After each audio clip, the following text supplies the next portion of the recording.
राजा परीक्षित ने प्रश्न किया, महाराज मैंने भगवानों के विवाहों के बारे में सुना है। महाराज भगवान ने अनेक प्रकार के विवाह किए, हर प्रकार की विधि, 8 प्रकार की विधि बताई शास्त्रों में विवाहों की।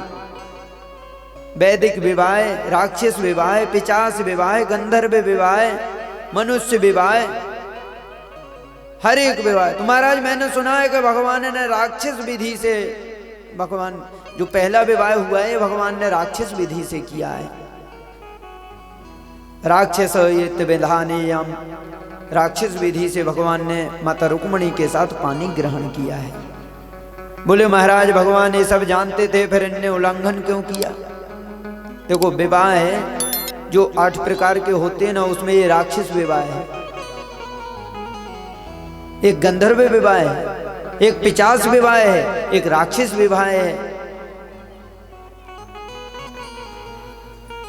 पहला विवाह जो हुआ भगवान का गंधर्व विवाह, उसे कहते हैं कि लड़का लड़की राजी हो गए महाराज, घर वालों से सहमति नहीं मिली।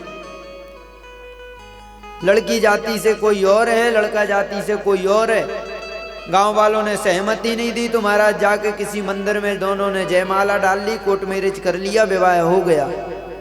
ये गंधर्व विवाह माना जाता है। ये विवाह इतना ज्यादा शुभ नहीं है, क्योंकि वर्ण, लोग कहते हैं महाराज वर्ण दोष क्या होता है। आज विवाह में भी हम लोग अगर मुहूर्त निकालने जाते हैं ना, तो उसमें लड़की के वर्ण से लड़के का वर्ण बड़ा होना चाहिए। भले हम लोग समाज में विवाह करते हैं, राठौर में विवाह करते हैं, लेकिन अगर लड़की का वर्ण ब्राह्मण है और लड़के का वर्ण शूद्र है या क्षत्रिय है, तो विवाह जबरदस्ती बनवा लो, कोई दिक्कत नहीं, लेकिन ये विवाह चलता नहीं है। या तो दोनों में झगड़ा होना चालू हो जाएगा, वरना दोनों में से एक समाप्त हो जाएगा। आजकल महाराज प्रीत विवाह, ये विवाह चलते रहते, लेकिन महाराज ये उतने ज्यादा वो नहीं होते हैं। बाद में 2 साल बाद महाराज या तो वकील ढूंढेंगे या तुम अपने रास्ते जाओ, हम अपने रास्ते जाएंगे। लड़ना जड़ना महाराज आजकल यही होता है ना, ज्यादातर विवाह अपने यहाँ तो जैसा है, बाहर तो महाराज यही सुनने को मिलता है।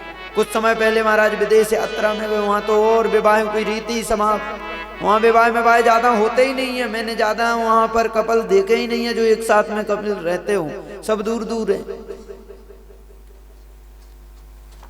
एक बार स्वामी विवेकानंद जी विदेश दौरे पे थे, तो स्वामी विवेकानंद जी एकदम साधारण रहते थे, संत के भेष में रहते थे। तो उस समय संतों को ज्यादा महत्वता नहीं दी जाती थी विदेशों में। आज तो महाराज अगर विदेश में धोती कुर्ता वाले दिख जाएं तो भगवान जैसे पूछते हैं, उस समय नहीं पूछते थे। तो एक वहां पर कोरियोग्राफी करके कोई फंक्शन रखा जाता था विदेशों में। वहां हर एक व्यक्ति को 5 मिनट बोलने का मौका दिया जाता था। हर एक विद्वान आता और महाराज 5 मिनट बोलता, अंग्रेजी में बोलता और महाराज विज्ञान के ऊपर बोलता। लेकिन जब वहां से स्वामी विवेकानंद जी निकले तो जो ऑर्गेनाइजर थे, जिसने इस प्रोग्राम को रचा था, उनकी एक बेटी थी, वो जानती थी विवेकानंद जी को। स्वामी जी के यहाँ आके बोली, स्वामी जी आप एक कार्य करें, 5 मिनट आप कृपा करके मंच पे आप भी बोले। विवेकानंद जी ने बोला कि बोलने का मन नहीं है। बोले नहीं नहीं, जबरदस्ती ले जाके बुलवाया। और जब जबरदस्ती बुलवाया तो विवेकानंद जी एक कट्टे महाराज 2.5 घंटे तक बोलते रहे, और महाराज 2.5 घंटे तक विवेकानंद जी को सब सुनते रहे। विवेकानंद जी आए तो महाराज वहां पर एक महिला माता जी थी, वो देख रही थी उनको। सबने बड़ा उनका सम्मान किया। महाराज ऐसा संत जीवन में मैंने पहली बार देखा, इतना सुंदर भाषण दिया। अब वो माता जी कहती है, एक काम करें महाराज, आप जैसा हमारे लिए पुत्र दे दें।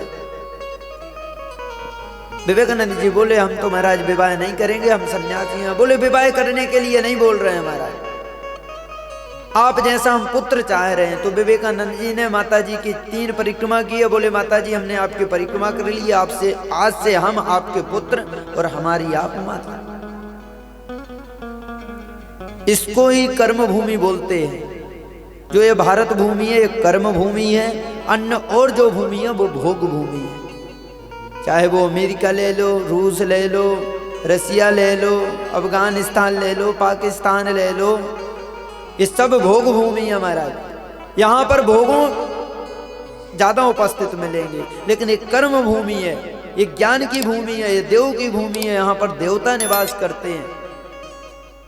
जितने भी अवतार हुए वो इसी भूमि में हुए हैं, विदेशों में नहीं हुए हैं। ये हालांकि बात अलग है कि यहाँ से भगवान कब चाइना चले गए, कहीं चले गए, वो अलग है, लेकिन इस भूमि पे ही सभी देवताओं ने जन्म लिया, क्योंकि ये कर्म भूमि है, ज्ञान की भूमि है, तपस्वियों की भूमि है। विदेशों में तो महाराज कोई विवाह की परंपरा नहीं है। लड़का लड़की ने आपस में मेलजोल कर लिया, साल 2 साल के लिए एकत्र हुए, 2-4 बाल गोपाल किए और बस दूर दूर हो गए, ये चलता है। अपने यहाँ क्या होता है कि मुहूर्तों के साथ जब विवाह होता है तो वो लंबी परंपरा चलती है।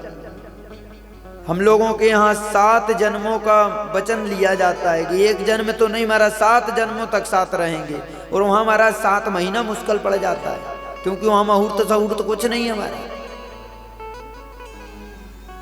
हमारे यहाँ मुहूर्त देखा जाता है, तो अगर ब्राह्मण है तो उसका नाड़ी दोष दिखेगा, क्षत्रिय है तो उसका वर्ण दोष दिखेगा। लेकिन ये पक्का है कि अगर नीचे समाज की लड़की और ऊपर समाज का लड़का है तब भी, लेकिन नीचे समाज का लड़का और ऊपर समाज की लड़की है तो महाराज वो विवाह ज्यादातर चलता नहीं है, चाहे वो समाज में ही क्यों ना हो। लेकिन अगर वर्ण दोष हो गया तो या तो दूर होंगे या फिर 2 में से एक भगवान के पास जाएंगे, इतने दूर हो जाएंगे।